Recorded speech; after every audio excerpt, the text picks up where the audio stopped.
Bermula dari pertemuanku dengan Pak Sugeng, tetanggaku sendiri, teman baik bapak. Dia dikenal sebagai tukang mabuk, tukang berkelahi, tapi dermawan dengan orang sekitar, dan sopan pada orang tua. Intinya dia seorang preman yang baik. Suatu malam, aku ke rumahnya, mau tanya seputar barang antik atau cerita mistis. Lalu aku sedang memanjakan hobi menulisku di Wattpad. Apalagi menurutku di kota Banyuwangi ini masih sangat kental dengan kepercayaan-kepercayaan mistisnya. Sayang bila aku yang terlahir di sana tak banyak tahu mengenai hal itu. Maka malam itu, ditemani adik sepupuku yang baru kelas 4 SD, aku jalan ke sana. Dua buah gapura berlumut berdiri di depan rumahnya. Pohon kelengkeng besar berada tepat di belakang gapura, besar sekali. Andaikan tak ada lampu, jelas rumahnya sudah mirip kuburan. Kali pertama memasuki pekarangan itu, rasanya singlung, seperti berada di tempat lain. Hening, angin dingin, seperti jadi satu. Hawa itu tertiup di leher, dan seperti ada yang mengendus-endus tengkuk. Aku merapatkan jaket dan sedikit merinding. Sepupuku mencengkram erat lenganku sambil merem dan ketakutan. Badannya sedikit kaku dan berat, seperti mengajakku mengurungkan niat dan segera kembali ke rumah. "Gak apa-apa, Lek, tenang aja, ini kan rumah temannya Pak D, orangnya baik," ujarku sambil terus mengajaknya berjalan. Tibalah aku di depan pintu rumahnya yang terbuka. Orang parubaya sedang duduk membaca koran, memakai kaos putih kumal, sarung kotak-kotak dan berkacamata. Aku mulai menceritakan maksud kedatanganku, bertanya mengenai koleksi barang-barang antik yang mayoritas barang antik miliknya. Punya cerita gaib yang menarik, mulai dari keris yang harus rutin dimandikan, piring keraton, sampai jenglot pantai selatan. Tahu kan jenglot? Itu adalah sebuah benda gaib yang mirip manusia. Bedanya ukurannya lebih kecil, bisa seukuran boneka Barbie. Tapi jangan salah, bentuknya tidak sebagus manusia. Dia berambut panjang kadang sampai kaki, kadang bertaring berkulit keriput seperti kayu. Konon jenglot adalah manusia yang berguru, entah ajaran apa, menganut sebuah perjanjian dengan makhluk dari alam lain. Mereka cari ilmu sukses memiliki kelebihan, tapi dengan konsekuensi mayatnya tak diterima di bumi dan selamanya tak akan hancur. Dengar-dengar, tim forensik dari salah satu perguruan tinggi negeri memang pernah melakukan pemeriksaan luar pada jenglot yang ditemukan. Jenglot ini ber-DNA sama dengan manusia. Bentuknya mirip manusia, hanya saja dia tidak bertulang belakang dan tubuhnya sangat kecil. Yang lebih istimewanya lagi dari jenglot, dia banyak dicari oleh penyuka barang antik atau penyuka barang gaib. Kalau dijual harganya bisa ratusan juta.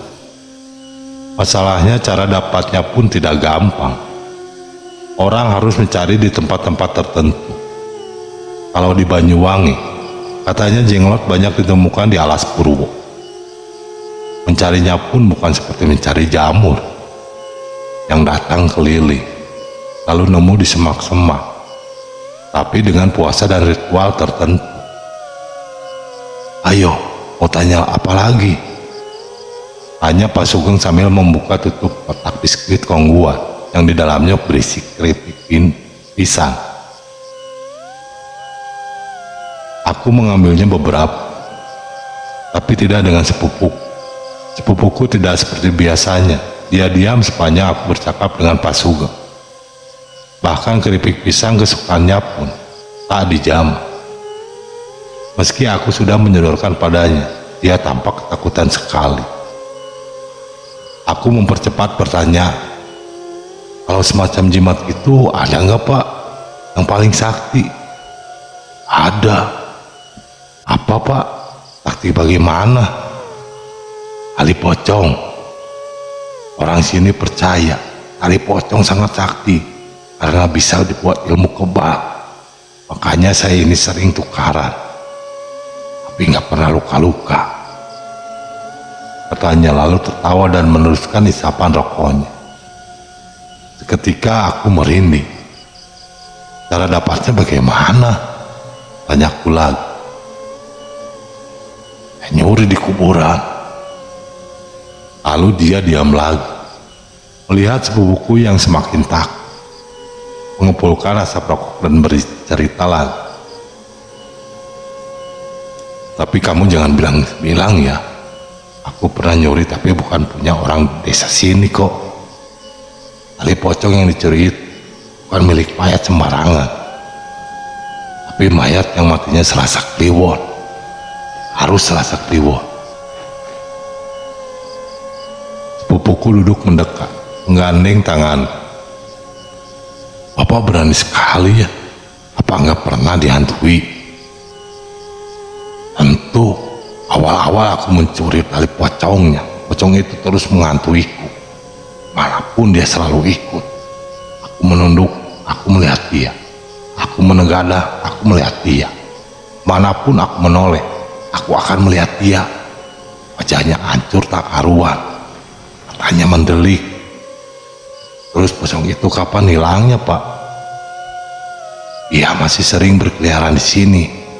Kadang-kadang saja dia hilang, tapi kembali lagi. Bulu kuduku berdiri. Sepupuku menarik-narik tanganku, seperti sengaja menyuruhku cepat pulang. Setelah basa-basi sebentar, akhirnya aku pamit, lantaran melihat sepupuku yang makin pucat ketakutan.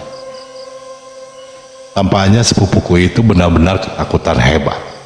Dia diam sepanjang perjalanan. Aku bertanya padanya, tapi dia hanya menjawab singkat-singkat saja. Kadang diam dan menyembunyikan wajah di balik tanganku. Aku pun mengantarnya ke rumah. Dia segera memeluk ibunya dan masih juga ketakutan. Aku pulang segera merabahkan badan di kamar. Tapi cerita-cerita Pak Sugeng terus membayang. Dan saat aku tidur, tak kenapa perasaan dingin singluh hening seperti waktu di rumah Pak Sugeng itu masih menyelimuti. Aku merasa berada di tempat lain. Kamar yang biasanya gerah membuat tubuhku terasa dingin. Hingga tengah malam, bapakku mengetok-ketok kamarku dengan keras, menyuruhku segera bangun dari tidur dan segera ikut dia pergi ke rumah Pak Sugeng. Saat aku bertanya alasan bapak heboh mengajakku kembali ke rumah itu, dia tak menjawab. Hanya tadi aku sempat dengar nama Bule, ibu adik sepupuku, sebutnya beberapa kali saat bapak bicara dengan ibu. Akhirnya aku menelpon Bule dan memintanya menyambungkan dengan adik sepupuku yang saat itu sama tak bisa tidurnya denganku. Dalam ketakutannya, sepupuku bilang di rumah Pak Sugeng banyak makhluk menyeramkan. Yang paling menakutkan adalah makhluk seperti orang berbalut kain putih, bermata besar, dengan wajah kasar hitam tak karuan. Sepertinya dia tak suka dilihat karena tiap kali sepupuku melihat, matanya makin melot seperti marah.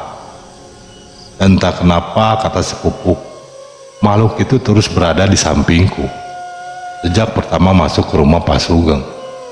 Saat aku berdiri, makhluk itu pun ikut berdiri. Saat aku duduk, makhluk itu pun ikut duduk. Terus memperhatikanku dengan wajah tak bersahabat. Jelas sepupuku sakit dan membuatku gemetaran. Dan semenjak kejadian itu, aku memang merasa tak pernah sendiri. Tiap aku menyanyi, seperti ada yang mendengarkan. Tiap aku tidur, seperti ada yang tergeletak di sampingku. Tiap aku senyum, seperti ada yang ikut tersenyum. Beberapa kali aku mengaca, wajahku pun sekelebat berubah menjadi sebentuk wajah menyeramkan yang terbungkus kain kapan. Bahkan sepupuku sampai sekarang pun selalu ketakutan kalau melihatku. Meskipun pengajian sering dilakukan, bahkan tali pocong yang dicurinya telah dikembalikan ke makam semula, tapi sampai kini ada bedanya. Sebentuk makhluk yang sering disebut pocong itu masih saja tak mau pergi.